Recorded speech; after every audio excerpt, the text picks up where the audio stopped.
regresando un poco a la argumentación de la gobernanza, en particular esta nueva gobernanza, donde el papel de la sociedad es mucho más participativo, me gustaría preguntarle cómo juega la desigualdad, digamos, la que tenemos aquí en México, la desigualdad social, en la formación de este tipo de, no sé si de ciudadanía o en general de sociedad como tal, para tener este contrapeso en este balance que existe con el gobierno.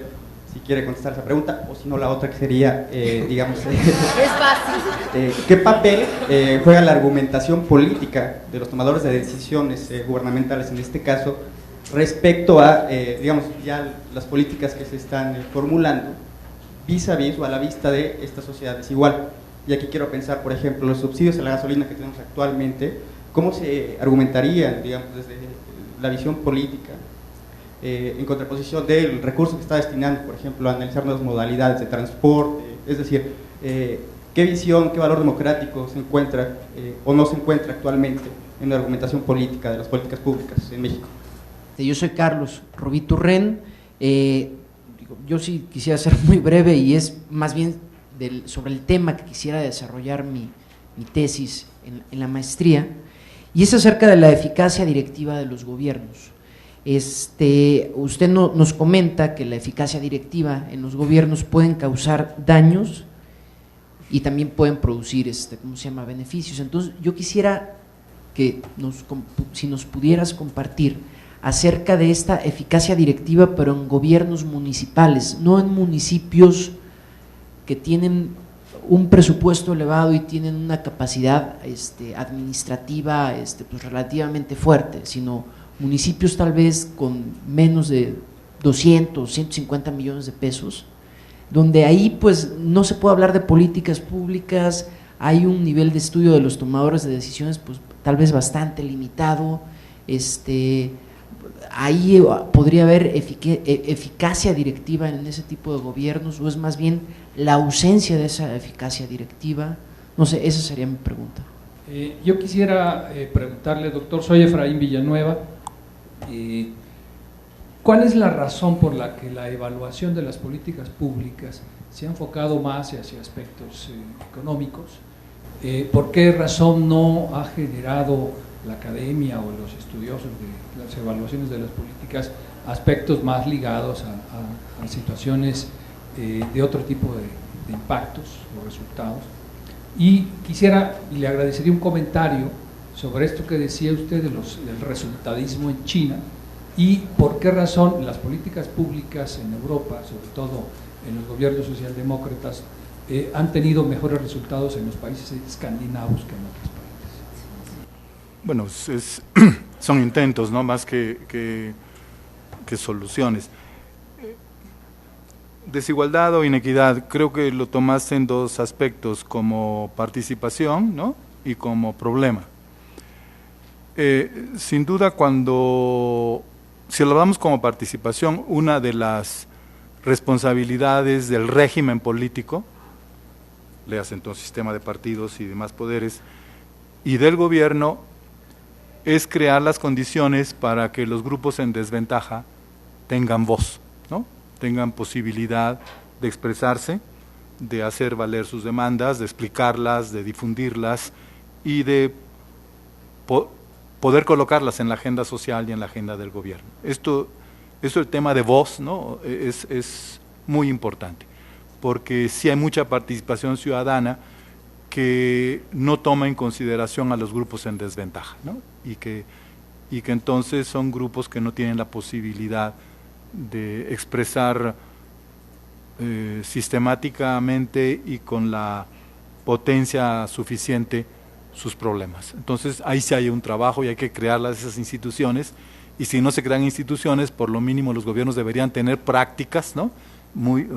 O reglas de operación, si la quieres llamar así, que cierren las brechas de la desigualdad, al menos en la presentación de varios asuntos. Mira, como problema pues es enorme, y yo entiendo que la lucha contra la inequidad es resultado de un haz o de un conjunto de políticas, y que no hay una sola política que lo pueda resolver. Y creo que lo que se perfila cada vez más es la creación de capacidad. ¿sí? Que las desigualdades en el fondo se deben a que hay grupos que no tienen las capacidades suficientes en diversos componentes para poder realizar sus proyectos de vida. Y creo que esto es lo que es en lo que más se está insistiendo. Y hay que entonces empezar a poner fin a subsidios genéricos, ¿no? Entonces a subsidios muy focalizados, subsidios focalizados temporales, subsidios focalizados con corresponsabilidad de la población objetivo, de tal manera que evites paternalismos, evites clientelismos electorales, ese tipo de cosas. Entonces, si estás en los temas de inequidad, yo creo que estás en el tema de la gran prueba, ¿no? de la valía de los gobiernos democráticos, tanto en el terreno de los valores, porque no todos son sujetos a igual trato, ¿no? ante la ley, y en el terreno de los resultados. Entonces es inmenso ese campo, pero yo sí diría pensar en que sea un conjunto de políticas y donde se insista más que el beneficiario aporte algo, sea corresponsable, etc. Yo creo que ya se ha abierto el camino en oportunidades y progresa por ahí, pero se puede avanzar más, ¿no? En ese sentido sí estaría de acuerdo con Cuadri, ¿sí? Pero a condición de que se pueda demostrar que habrían políticas paralelas, ¿no? que compensarían esos subsidios y que crearían condiciones sociales para hacer innecesarios los subsidios en un lapso de tiempo a calcular, ¿no? y a precisar. Los gobiernos locales, ese es un súper tema. Los gobiernos locales, como ustedes saben, fue la gran bandera, la gran emoción en el México de los años 90 de la transición democrática, y hoy los gobiernos locales son más problema que solución, como se consideró que lo iban a hacer en los años. Y el tema es muy, muy fuerte, muy amplio si quieres ir a las raíces. A las raíces es de que si no empiezas a hacer instituciones, haciendas públicas y administraciones transterritoriales, ¿sí? que superen las fronteras territoriales municipales, muy posiblemente habrá municipios que no tendrán ninguna viabilidad en el futuro. No podemos seguir con una geografía política territorial del siglo XVIII, como es la de los gobiernos locales. Lo que está en cambio creciendo es gobernanza transfronteriza, si estás en los estados y municipios del norte, está creciendo si estás en el occidente del país o en ese nuevo corredor increíble de México que va de Querétaro a Manzanillo, ¿no? que es ahorita el gran corredor, ¿no? A propósito, Querétaro crece como China, anualmente, a 10-11% de crecimiento. ¿Cómo está la idea ya de gobiernos interestatales, ¿no? o gobiernos regionales? Y sin duda gobiernos metropolitanos, como Monterrey, Ciudad de México y Estado de México, la zona metropolitana de Guadalajara y gobiernos intermunicipales.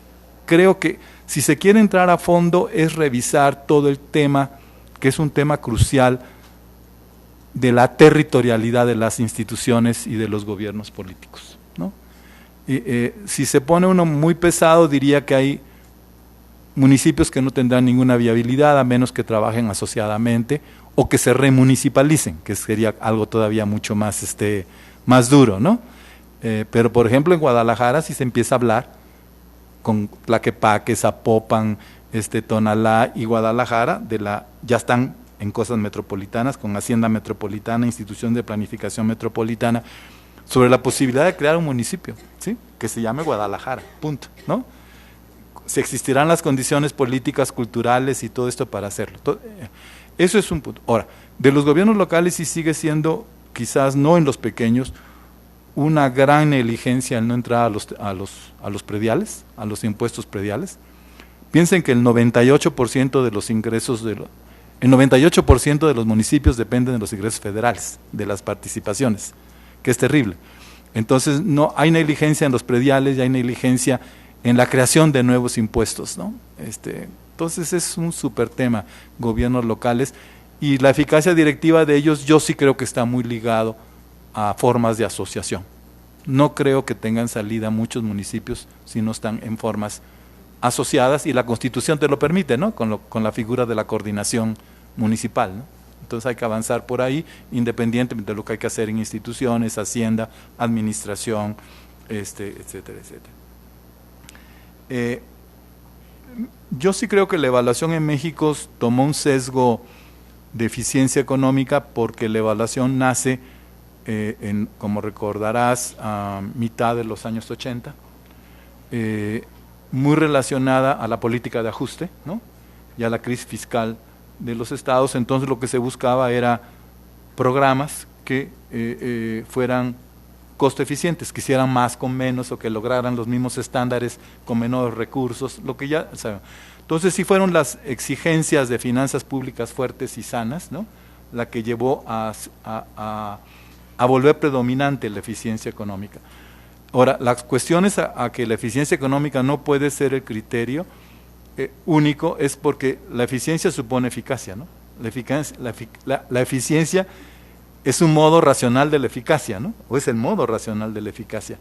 Entonces, mucho eficientismo económico, si no hay claridad de cuáles son las acciones que realmente son eficaces para producir resultados o impactos, pues es un eficientismo económico socialmente irrelevante. Y sí ha pasado eso mucho. Pero a esto hay que sumar el hecho de que la evaluación se concentró en programas y no tanto en la policy consistency, ¿no?, en la coherencia o consistencia de los programas. A mí me tocó, por ejemplo, dar una mirada a una secretaría y tú lo que veías eran instrumentos diversos, objetivos no alineados, objetivos no compatibles. Entonces, ¿tú qué estás teniendo? Ay, santo Dios. Es que son gentes a las que les has escrito toda la semana, ¿no?, que no te han respondido, y ahora es viernes porque ya va a llegar, entonces ya entran al weekend, y entonces ahora sí empiezan a responderte, ¿no? Perdón. Entonces tú has tenido que hay muchos programas, ¿no?, que sí arrojan eficiencia económica y resultados sociales, eficiencia económica y eficacia social, y otros programas que no, por la estructura programática del presupuesto que te dispersa mucho la acción gubernamental. No entré a ese tema, ¿no?, lo tocó ella con fragmentación, que es terrible, porque ahora vas a tener, el que pases de programas a resultados no va a significar gran cosa, ¿no?, para la visión integral del gobierno, ¿no? Entonces, pero no voy a entrar a eso, pero sí se percibe que hay un eficientismo en jardines, ¿no?, pero no hay un eficientismo en espacios públicos, o hay eficientismo de este programa, porque piensen que salud tiene cientos de programas, ¿no?, educación tiene cientos de programas, y si la evaluación es solo programática y no de política, y la política es la integradora de todos los programas, pues eso es un eficientismo vacío, y a la larga es costo ineficiente, ¿sí?, que está resolviendo cositas y no está resolviendo. Y los estados, bueno, no entre Europa sí ha sido algo terrible, ¿no?, porque yo voy con frecuencia por razones de cursos y los he visto, ¿no?, de su euforia a su realismo hoy, porque ellos vivieron 30 años, ¿no?, de estados sociales muy robustos y gastadores, y de economías neoliberales muy abiertas y creadores de bienes y servicios. O sea, vivieron 30 años en el boom del Estado social y en el boom de la economía neoliberal. Y eso se dieron cuenta ya muy tardíamente de lo que estaba pasando. Y los escandinavos, ¿por qué? Porque son estados fiscales robustos. Yo tengo un amigo profesor norteamericano que me dice, Luis, escandinavo de noruego, que me dice, yo trabajo 9 meses para el gobierno, es decir que de su ingreso anual el 10, el 11 y el 12 es para sus cosas y lo demás es todo fiscalmente grabado, ¿no? O si no eran 9, eran 8, pero algo así. Son estados fiscales muy robustos y son sociedades de un capital social, ¿no?, de una solidaridad muy fuerte, de sentidos de identidad social muy fuerte. Y que nosotros tenemos que ser estados sociales robustos, y ahí está el tema de inequidad, y crear una sociedad de capital social y de mayor interconexión que no tenemos. Es lo que yo te diría. Mi pregunta tiene que ver, no voy a ser original, también con el tema de la eficacia.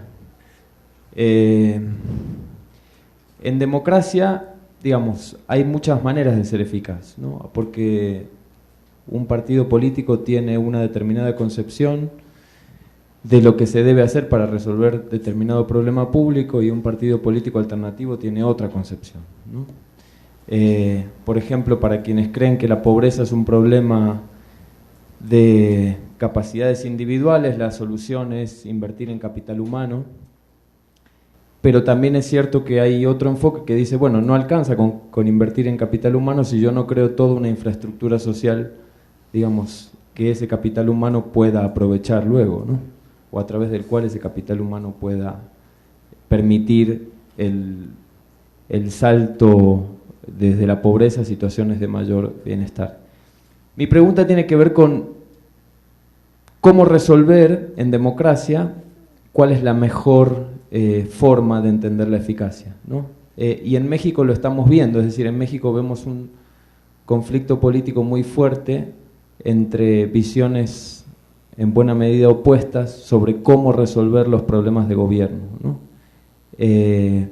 Me gustaría alguna reflexión al respecto porque me parece que México es uno de esos países, en América Latina hay muchos, donde no ha habido un pacto social respecto de cuestiones fundamentales, es decir, cómo resolver estas cuestiones para a partir de aquí, entonces sí discutir cuestiones más bien matizadas o detalles, digamos, ¿no? Pero no tenemos o no da la sensación de que tengamos políticas de Estado, ¿no?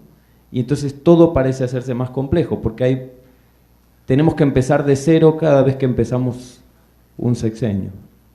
Gracias. Mi pregunta sobre la exposición del doctor tiene que ver con un supuesto del que parte este modelo de política pública, en el que se parte de que el supuesto de que las personas son racionales y que tienen el conocimiento suficiente para incidir en el proceso.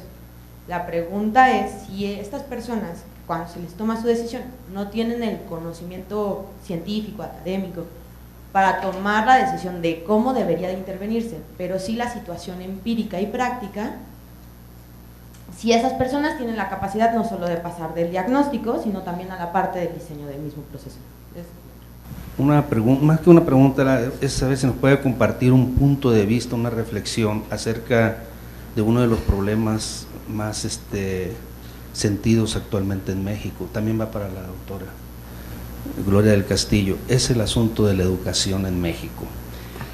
Pero en el marco, siguiendo las coordenadas del tema de la conferencia, políticas públicas y nueva gobernanza democrática, el papel que juega uno de los actores, o debería jugar uno de los actores, que es la participación social, ¿sí? ¿Cómo ve usted el asunto de la participación social y lo de las políticas públicas que se han diseñado e implementado para resolver este problema? Es conocido de todo que nuestra situación en educación es bastante débil en comparación con otros países, inclusive de América Latina.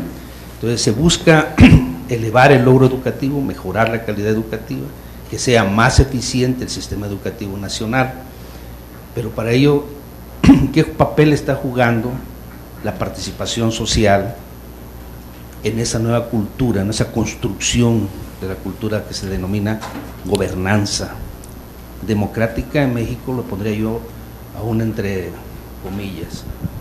La experiencia que tú tienes es que a veces hay mucho idealismo, ¿no? Y utopías respecto de la participación social, particularmente en ciertas acciones directivas propias de un gobierno, ¿no?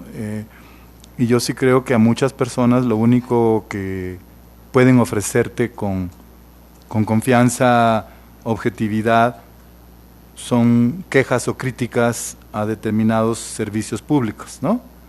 Pero no les puedes pedir que te den hipótesis causales de por qué están ocurriendo esas deficiencias o gravedad. Entonces sí hay que entender que la participación ciudadana tiene varios grados y que no todos los ciudadanos pueden estar simultáneamente en todos los grados, y regresamos al tema de la inequidad, ¿no? Hay todo un trabajo de evolución de la participación ciudadana. Una cosa es que las organizaciones ecologistas o el instituto de una universidad de de biofísica o de botánica o de zoología se pronuncie sobre temas de política ambiental, otra es un campesino en los manglares o un pescador en determinadas costas o un usuario del agua. Entonces creo que sí hay que desagregar mucho la planeación participativa, ¿no? Y no esperar más de lo que los ciudadanos en ese momento pueden ofrecer, y tampoco no hacer nada para que los ciudadanos puedan ofrecer cosas mejores, para que haya una evolución en la participación, ¿sí? Es lo que yo te diría. Hay grados de participación y hay que saberlos explotar y hay que saberlos desarrollar. Hay un librito que no es, a veces dice uno la organización internacional y creen que ese libro es wow, y no. Bueno, hay un librito de OCDE que se llama Open and Inclusive Government, que a lo mejor a ti te interesaría, y que es Focus on Citizens. No es un libro, perdóneme, es un libro normalito, o sea, pero es de OCDE.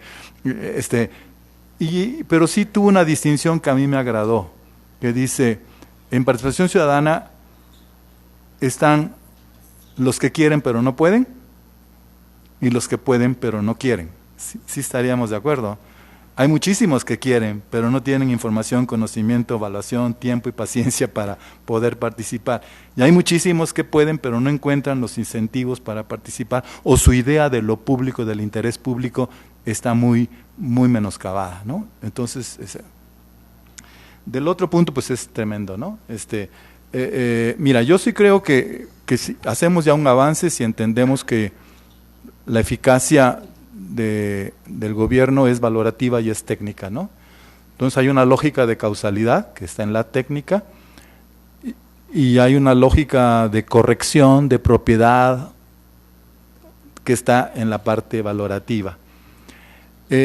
La lógica valorativa o de propiedad o de corrección es eficaz cuando tiene la capacidad de persuadir a la sociedad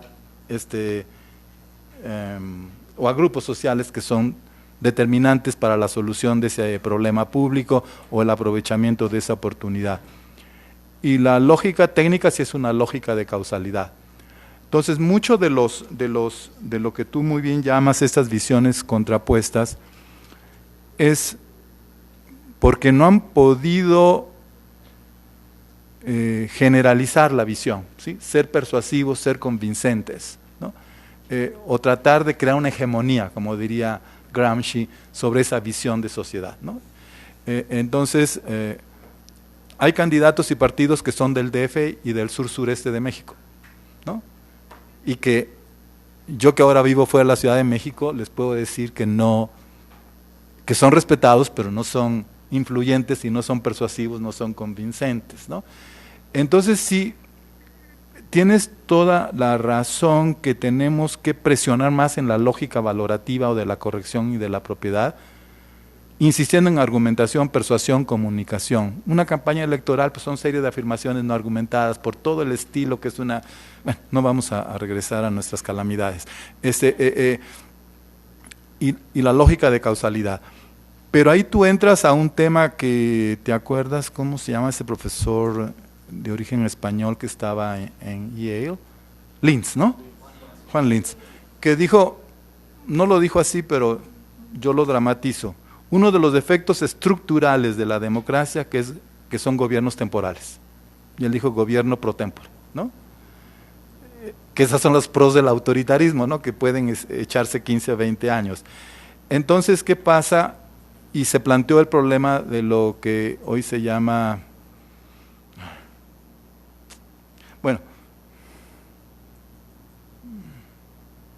o sea que hay muchas políticas que no son creíbles para determinadas organizaciones porque la realización de los objetivos o el aprovechamiento de las oportunidades requieren más tiempo, ¿no?, de lo que un gobierno de 3 años que no se reelige tiene a disposición, ¿no? Y que entonces cómo tenemos que manejar la temporalidad de la democracia. Y tú usaste la expresión política de Estado que tú tú sabes que yo la cuestiono, ¿no? Porque el Estado es de leyes, los gobiernos sí son de políticas, pero sí requerimos políticas transtemporales, ¿no? O políticas, como se llama hoy, institucionalizadas, e institucionalizar aquellas políticas que pasaron una buena prueba, no solo de eficiencia económica, sino de impacto social y de aceptabilidad social. Y tomaste el tema de pacto social. Muchos de los pactos sociales en este país fueron compulsivos, ¿no? Top down, ¿no? De arriba hacia abajo, y compulsivos y hasta intimidatorios de los costos que tendría no participar en el pacto, ¿no? Ahora yo sí creo que no podemos crear pactos sociales porque nos está fallando este trabajo, ¿no? De persuasión, de comunicación, de explicación. Y créeme que hay más cosas que decir, pero no las tocaría. Si ha habido un resultadismo, en los últimos años ha habido también un neoinstitucionalismo, ¿no? ¿Sí? Crea las instituciones con los right incentives, ¿no? Con los incentivos adecuados y la gente se va a comportar como previsto. No, y yo creo que además de instituciones requieres leaderships, ¿no? El tema de liderazgo, no solo en México, se está volviendo crucial, porque son los líderes los que hacen posibles las reformas institucionales, ¿no? Y la aceptación de las reformas, y son los líderes los que hacen posible que esas reformas sean efectivas después, una vez aprobadas, o emprendedores de política. Entonces requerimos políticos capaces de crear pactos sociales más amplios, sí, y es todo un súper tema. Y sí, yo creo que este país, dividido, enconado, como sigue, con imposibilidades de acuerdo de fondo, pues es un país que está por debajo de sus potencialidades y capacidades y está derrochando talento y derrochando tiempo, y sí tenemos problemas de clase política y ya no de instituciones, ¿no? No tenemos líderes en este momento, líderes realmente más allá de su parroquia, ¿no? Líderes que convenzan a los que no son sus fieles, ¿no? A los que no vienen a misa cada vez que les llama, ¿no? Con la campana. Gloria. Educación. Bueno, tocas un tema muy importante, que es el tema de la participación social y el mejoramiento de la calidad, ¿no? Y es complicado pero es estratégico, y no por complejo de llevarlo a cabo tenemos que perderlo de vista. Primero, te diría que el mejoramiento de la calidad educativa es de los grandes problemas complejos que en su solución deberían de intervenir no solo distintos tipos de políticas, distintas políticas y distintos actores, ¿no? Es un problema que deben de converger, bueno, currículum, profesionalización docente, participación social, gestión del sistema educativo mexicano, gestión escolar, directores, etcétera. O sea, a lo mejor suena discursivo, pero sí es un problema de todos, ¿no? De la participación de las familias, de los contextos inmediatos de las escuelas. Entonces sí se requeriría un diseño de políticas integral, de largo plazo, transversal, ¿no? Y lo que estamos viviendo ahora, bueno, pues son otra vez estos diseños de políticas de arriba a abajo, bueno, como lo hemos vivido mucho tiempo, de arriba a abajo, desconectadas, descoordinadas, y no solamente entre las políticas, sino dentro de las instancias directamente responsables de ellas. Eso es, bueno, por un lado tiene que ver más con diseño de políticas. Otra parte tiene que ver con la implementación de las políticas, que si bien a lo mejor, como dice Luis Aguilar, no es un tema propio de las políticas públicas o del objeto de estudio de las políticas públicas, sí es un tema muy cercano que que si hay problemas, ¿no?, en los procesos de implementación, pues tampoco vamos a lograr lo que se desea. Y en este caso, bueno, está el tema de los consejos de participación social, ¿no? Ya van una segunda generación de reglas o de normatividad, no me acuerdo ahorita cómo se llama, de los consejos de participación social, y lo que se ha encontrado es que estos consejos de participación social, pues no solamente están fragmentados, son muy heterogéneos, ¿no? No hay una conceptualización clara de qué deberían de ser los conceptos de participación social para resolver qué parte del mejoramiento o de la débil calidad educativa, sino que se crearon con esta idea también muy general de que, bueno, pues sí era importante la participación social, a lo mejor para crear más condiciones de gobernabilidad que de gobernanza, ¿no? En este sentido, y entonces, bueno, ahí están. Aquí en la Flaxo existe un estudio que lo coordinó la doctora Úrsula Zurita. Levantaron un censo, ya no me acuerdo si es un censo de los consejos, o bueno, al menos hicieron una muestra muy importante de los consejos de participación en el 2006, 2007, por ahí. No creo que haya mucha distancia de lo que encontraron en ese momento de lo que hoy son los consejos de participación social, y me atrevo a decirlo porque buena parte de la política, bueno, se dedicó a decir, bueno, ya se instalaron no sé cuánto número de consejos de participación social, pero nuevamente este tema de la cobertura, ¿no? O sea, el hecho que existan los consejos de participación social no quiere decir que sea una instancia, una herramienta de la política para resolver los problemas de calidad, y además está este tema de quienes participan en los consejos de participación social, con qué capacidades, con qué información, etcétera, no están conectados a un trabajo estratégico que se hace en las escuelas, que ahora, bueno, hasta hay todo unos anuncios sobre los programas estratégicos de transformación escolar, ¿no?, que no se habían hecho visibles así, no habían ameritado una comunicación en televisión, y ahora lo ha hecho el CENTE, ¿no? Igual con otros propósitos, pero es una herramienta de política educativa muy, muy importante. Y bueno, te contesto ahora con estos elementos, pero sí es un tema muy, muy complejo, que sí hay que verlo, vuelvo a esta visión amplia, ¿no?, de ver la gestión, de ver los procesos de la política, ver la implementación, ver incluso esto que decía el doctor Aguilar en un principio con relación a la evaluación, que no se valora la consistencia de las políticas, ¿no? Entonces hay objetivos por un lado, con metas por otro, con instrumentos muy pues no solamente fragmentados, sino que no vienen al caso. Ese camino no nos va a conducir a eso, ¿no? Entonces, por ahora te contestaría eso. Deme la oportunidad de regresar a tu pregunta, porque ya me acordé.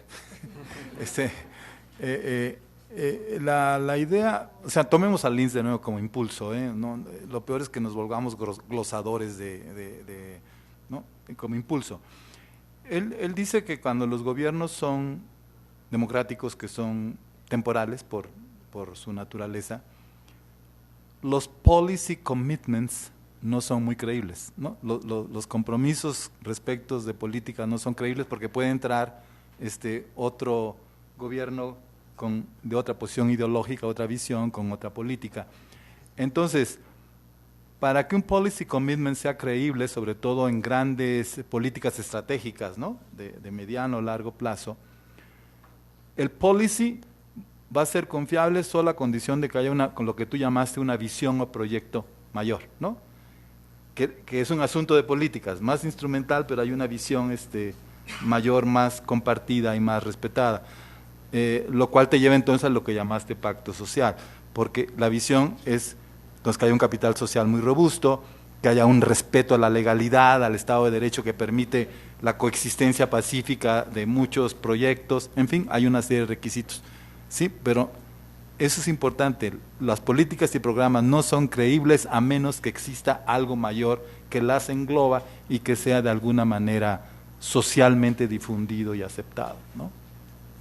Primero, que nos pudiera decir qué entiende usted por sociedad civil, porque es un concepto ahí bastante complejo.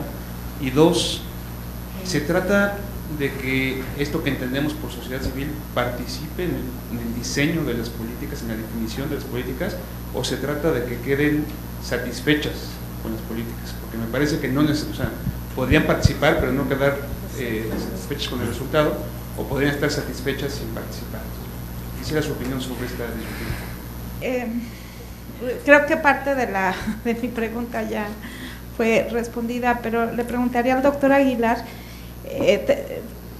Tengo la impresión de que pasar de gobernabilidad a gobernanza no se ha terminado de concretar nunca una tendencia, otra tendencia, y van mezcladas las formas, ¿no? Y se van mezclando y vamos hacia el futuro y aparecerá otra y no terminaremos de concretar la gobernanza y tal vez pasemos a otra. Pero en su experiencia, tanto de vida como investigador, ¿cuál cree que sea la tendencia con el cambio de gobierno? Doctor Aguilar, muchas gracias por su conferencia. Mi pregunta va en el sentido de ¿cuál sería el futuro de la gobernanza en un país como México? Pensando en lo siguiente, las tres principales fuerzas políticas del país, una vez en el gobierno, son reacias a la crítica. Este esquema de la negociación, del acuerdo, de tomar en cuenta la opinión pública, pues se queda en el mero discurso. Y hemos visto que prevalece la subordinación, la imposición o la dominación en las tres fuerzas políticas. Ahora tenemos el referente, después de la alternancia del 2000, cada uno de estos partidos políticos, siendo gobierno, pues no se han quitado ese traje y no han erradicado la cultura del trato, ¿no? Entonces, porque a mí se me antoja más este modelo de gobernanza para países con un régimen de sistema parlamentario. Lo veo difícil aquí.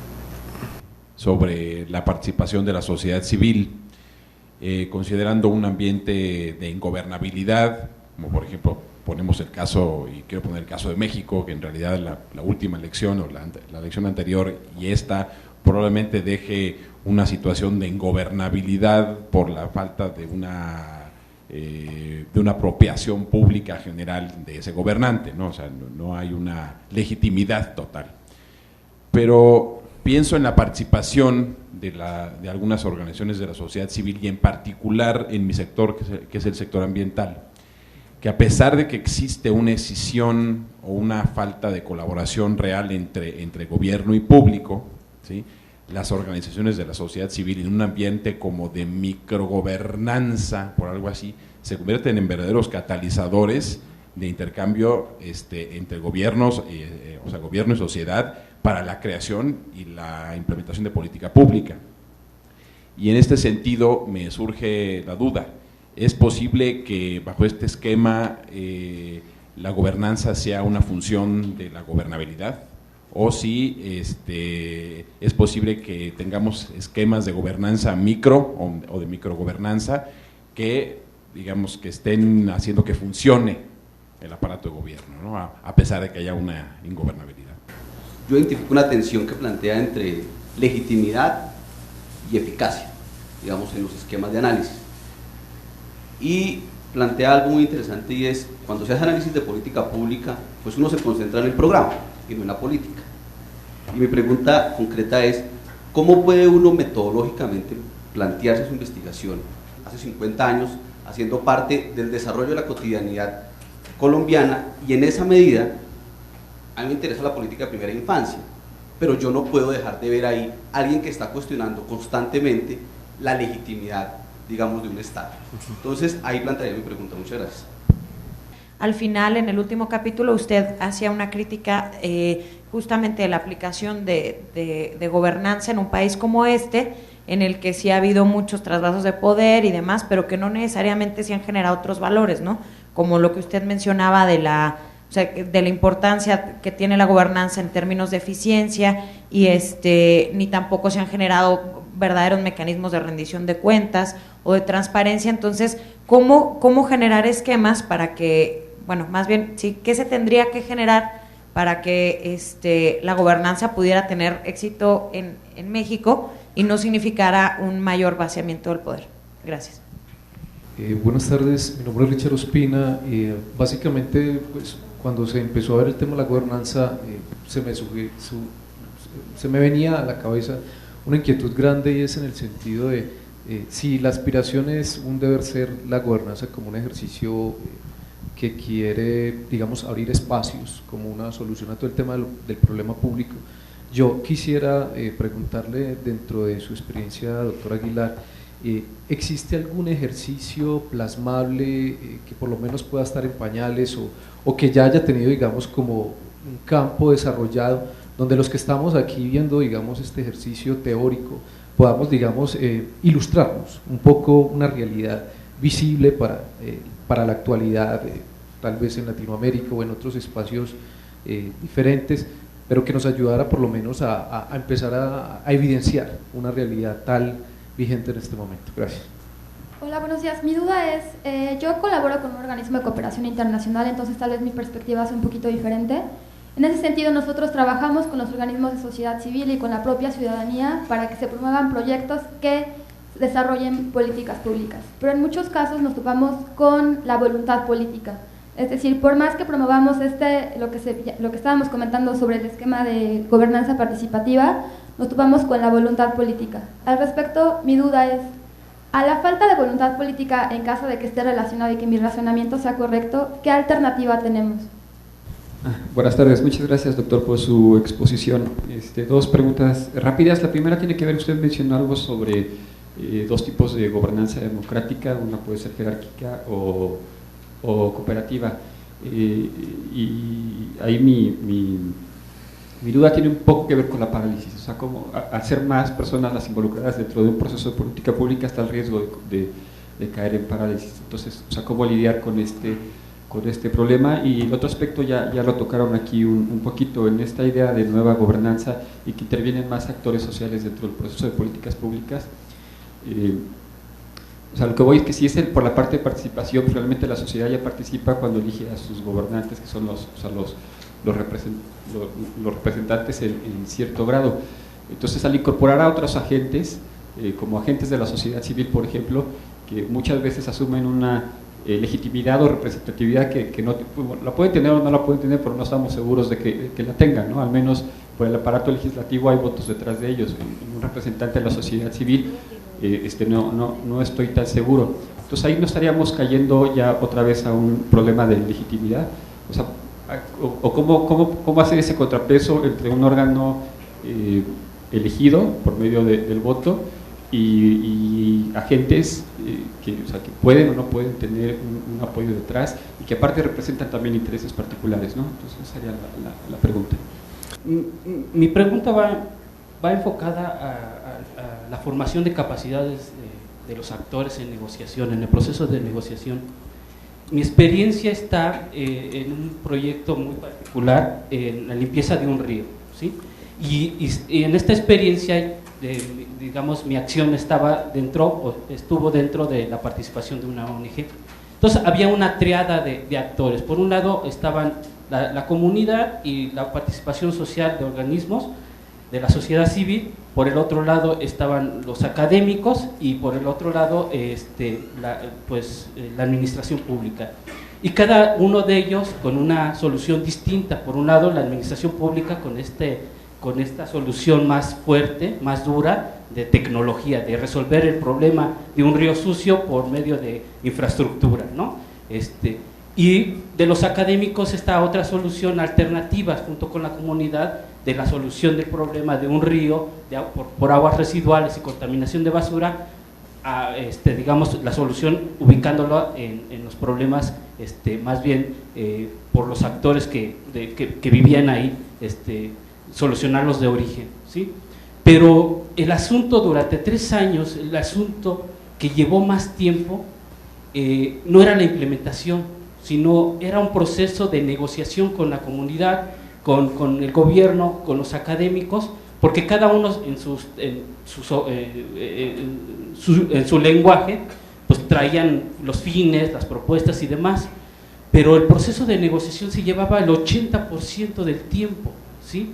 Entonces uno ubica, por ejemplo, a estos actores negociando en los ámbitos privados, pues los vemos, o al menos los pensamos en abstracto, son gente muy preparada, pero en los ámbitos públicos ahí no está tan claro. Y me parece, después de esta experiencia de 3 años y de mi frustración también, que esa parte importante de la formación de capacidades en la negociación es fundamental y eso puede hacer la diferencia. Y yo no veo en los gobiernos, en el diseño de las políticas públicas, ese apartado.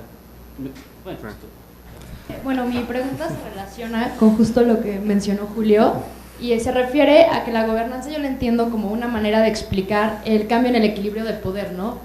Cómo las relaciones se vuelven horizontales entre los diferentes actores, no sé, el gobierno, las grandes compañías o las empresas, los bancos, las televisoras, ¿no? Entonces, ¿cómo hacer que el Estado mantenga su función de garante del interés público, que es justo, tiene que ver con la eficacia y todo esto que decimos, ante este nuevo esquema de cambio de poderes, ¿no? Que la relación es más horizontal. Entonces, si tienes que negociar y consensar con todos, ¿cómo hacer para que el Estado siga funcionando con su objetivo, ¿no? Creo que todo lo que han dicho me ha ayudado muchísimo a precisarme, he tomado notas. Miren, entiendan ustedes gobernanza como proceso de gobernar, que puede tomar varias formas, varios modos, que no necesariamente es el modo de gobernar de toda la sociedad en su conjunto, lo que tú hablabas de microgobernanza, puede haber asuntos, ciertas situaciones que se procesan de una determinada manera, más paritaria, asociada, horizontal, otros más vertical, ¿no? Va a depender de la naturaleza de los asuntos y de los problemas, del grado de desarrollo de los ciudadanos y de las condiciones sociales, en fin. Entonces la gobernanza es, entiéndanla como un concepto de una abstracción muy alta que se va especificando y materializando en diversos modos o tipos de gobernar, ¿sí? De todas maneras, si entramos a la gobernanza asociada, relacional o nueva, sí, al final tú tienes 2 problemas que las últimas intervenciones han destacado muy bien. Tienes un problema relacionado con la naturaleza pública de las decisiones de este gobernar asociado de multiactor, ¿no? Y con la capacidad organizativa y gerencial de estos asuntos, ¿sí? Si tomamos la primera, los defectos o fallas que puede haber, por lo que tú dijiste, ¿no? La mayor parte de nuestros funcionarios públicos, administradores públicos, están formados a lo jerárquico burocrático, no están formados a lo relacional, a lo participativo, tal y tal y tal. Por ejemplo, yo te puedo decir a qué me dedico ahorita a estudiar, cómo se gestionan redes, ¿sí? Si la gobernanza va a ser por redes, si la gobernanza va a ser asociada, lo que tú hablabas de educación hace rato, ¿cómo gobiernas? ¿Cómo haces eso? Porque lo jerárquico burocrático pues es fantástico, ¿no? Vía Weber, Taylor y Ford y todo, pues ya lo tienes todo muy clarito.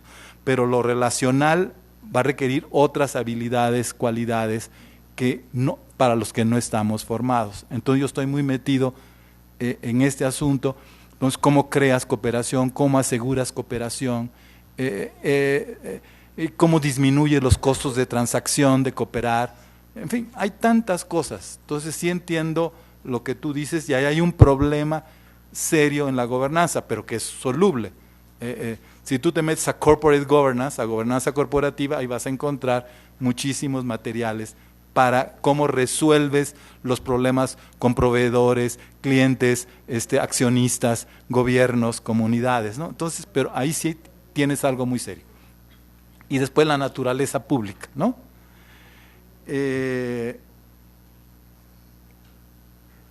Parte de la premisa que aún los gobiernos jerárquicos burocráticos, muchas de sus decisiones no son públicas, ¿sí? Responden a mi clientela, responden al partido, responden, ¿sí? para que no sea todo un asunto de la nueva gobernanza a la carga de lo público. También la vieja gobernanza jerárquico-burocrática tiene serios problemas de naturaleza pública en nuestros países. Pero, ¿cómo resuelvo esto? Y esto lo digo muy brevemente porque ya lo he pensado y lo he escrito. En la gobernanza relacional, asociativa, multiactor, toda esta cuestión, todos coproducen ¿qué?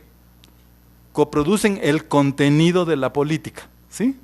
El contenido, los componentes del problema, las causas resolvidas, las formas, el contenido. Pero lo que da la forma o naturaleza de público a ese contenido de coautoría y coproducción es solo el gobierno. Sí estamos de acuerdo. Si te acuerdas de Aristóteles de sus 4 causas, ¿no? La causa eficiente, la causa final y la causa material es de gobierno, sociedad, intelectuales, organizaciones civiles y empresas. Pero la causa formal, el que hace que este contenido vaya a ser considerado de naturaleza pública, socialmente vinculante, exigente de recursos públicos, movilizador de recursos públicos, ¿verdad? Eso es solo la decisión de la autoridad política legítima. Sí estamos de acuerdo.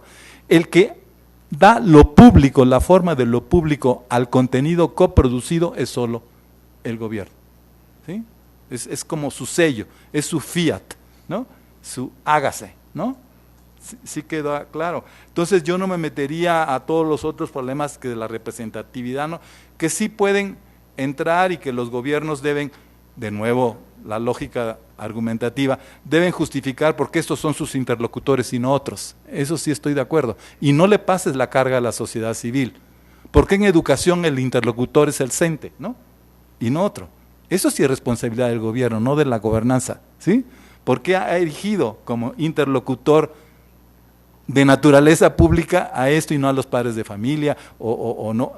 Entonces, sí, soy claro, hay temas muy fuertes de naturaleza pública, pero no me preocupan mucho porque el fiat, el imprimatur de lo público lo da la autoridad pública legítima. En el entendido de que no estoy muy de acuerdo con tu tema de representación, ¿sí? Se me hizo como viejito. Es todavía pensar que la representación se resuelve solo por el hecho de ser elegido, ¿sí? Como pensamos en México. ¿Hay representación política? Sí, y solo sí ha habido elección. Y como si la representación no fuera una acción permanente. Hoy se liga mucho representación con responsividad, ¿no? Con la capacidad de respuesta. Bueno, pero ahí nos podemos seguir de largo, pero sí te di, creo yo, el punto fundamental. De lo de participación y satisfacción, eso es un súper tema también. ¿Cómo te lo diría yo? Va a haber insatisfacción si no hay participación, pero si hay participación, puede haber insatisfacción. O sea, hay insatisfacción segura si no hay participación, si ha habido exclusión, ¿no? Discriminación, ¿no? Pero si ha habido participación, no necesariamente hay satisfacción, particularmente si no se ha integrado, coordinado, justificado, etcétera. ¿Sí? Sí estaríamos de acuerdo. Entonces, como mínimo, la peor causa de la insatisfacción es la no participación, la discriminación o la exclusión. A ver, ¿qué otra cosa?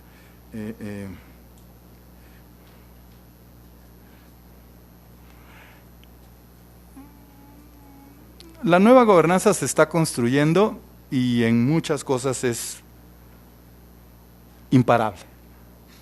En crecimiento económico, en este país, en crecimiento económico, si no lo haces con organismos empresariales, con organismos internacionales, con centros de conocimiento, con colegios de profesionistas, pues simplemente no va a haber. El gobierno está obligado cada vez más a gobernar de ese modo en temas de crecimiento económico, en temas de desarrollo social y de desarrollo sustentable, no digamos, ¿no? Entonces, es en mucho, le guste o no le guste al gobierno, va a tener que hacerlo, ¿sí? Pensemos en los años 80, le gustara o no le gustara al gobierno la política de ajuste, tuvo que hacerlo. Le gustara o no le gustara la liberalización económica, tuvo que liberalizar económicamente. Y así va a ser, le guste o no le guste, si quiere gobernar en algunos asuntos, en algunas circunstancias, en algunas localidades, porque una cosa es gobernar en Monterrey y otra cosa es gobernar en la Sierra Alta de Guerrero, ¿no? Son diversos modos de gobernar, van a haber asociación. Eso no me preocupa mucho. El gobierno es insuficiente y eso se está notando y entonces está como obligado a consensuar y tal y tal. Después la gobernanza sí puede tomar muchísimas formas y se pueden sobreponer y pueden cambiar, ¿no? ¿Sí? Esto no tengo, yo te diría en temas de seguridad pública o de seguridad nacional, ¿no? Yo sí creo que todo esto es vieja gobernanza, es gobernanza por gobierno, jerárquica, coactiva, si tú quieres. Pero en lo que es crecimiento económico y desarrollo social, yo sí creo que es una gobernanza de este nuevo modo horizontal y vertical. Pero como tú dices, se traslapan, no importa el concepto, importa qué está pasando en la realidad, en qué asuntos y en qué circunstancias tienes que moverte así, en qué otras jerárquico, burocráticamente, etcétera, etcétera, ¿sí? Ok. Qué bueno que pusiste ambiente, porque ambiente es uno de los casos específicos de gobernanza nueva, ¿no? O sea, simplemente todo lo que es desarrollo sustentable es ya coproducido, es coautoría, es consensuado, ¿no? Con diversos grados, diversos niveles, dependiendo de la población, etcétera, etcétera. Esto mismo puedes decirlo en todo lo que es género. Todos los asuntos de género han sido consensuados, han sido coproducidos, y han sido covalidados gobierno, sociedad civil y particularmente movimientos de mujeres. Yo te diría todo lo que es ciencia e innovación tecnológica es coproducido. Crecientemente todo lo, para lo que tú me decías de ejemplos, ¿no? Para lo que es todo gobierno urbano, gobierno metropolitano, es ya todo o es crecientemente por gobernanza. No obstante que conocemos a esos desarrolladores urbanos que nos han llenado de casitas por todos lados y que se han vuelto los planificadores urbanos, no obstante eso, creo, y en movimiento contra eso, la gobernanza metropolitana ya es muy gubernamental, social, donde hay académicos, gobierno, organizaciones civiles, empresarios, etcétera. Y después está el tema de legitimidad y eficacia, ¿no? Que es un tema grandote. Yo en principio te diría que no va a haber jamás eficacia gubernamental si el gobierno no es legítimo, ¿sí? Entonces, no creo contrapuntear y no debo contrapuntear legitimidad y eficacia, porque no habrá jamás eficacia pública bajo situaciones de ilegitimidad gubernamental, ¿sí? Entonces, con eso ya soy más preciso. La legitimidad gubernamental es el marco y es el cimiento, la plataforma para la eficacia, ¿sí? Puede haber, okay. Pero sí entiendo que hay acciones hechas para obtener la legitimidad política y hay acciones hechas ya con legitimidad política. Entonces, a lo mejor William Asher en la tarde puede decirnos si las acciones en busca de legitimidad política del Estado de un gobierno se pueden llamar políticas públicas o no, porque yo convencionalmente te diría solo hay política pública si hay autoridades públicas legítimas, ¿no? Si no, no habría. Pero sí entiendo que muchos gobiernos electoralmente legítimos tienen acciones en busca de la legitimidad. Piensen Zedillo en el 95 con el levantamiento de Chiapas, ¿no? O piensen en el presidente Calderón contra la real o supuesta fraude, ¿no? O no sabemos qué va a pasar dentro de unos meses. Entonces sí hay acciones relacionadas para la obtención de la legitimidad. Sí son acciones de gobierno, son acciones que yo no llamaría políticas públicas, pero que sí son acciones, ¿no? que hay que hacer. Pero sobre todo lo que sí de tu objeción o de tu comentario hay que tener muy claro que no hay eficacia sin legitimidad, ¿sí? Si no tienes resultadismo chino, pero eso no nos interesa. Y bueno, y creo ya, ¿no?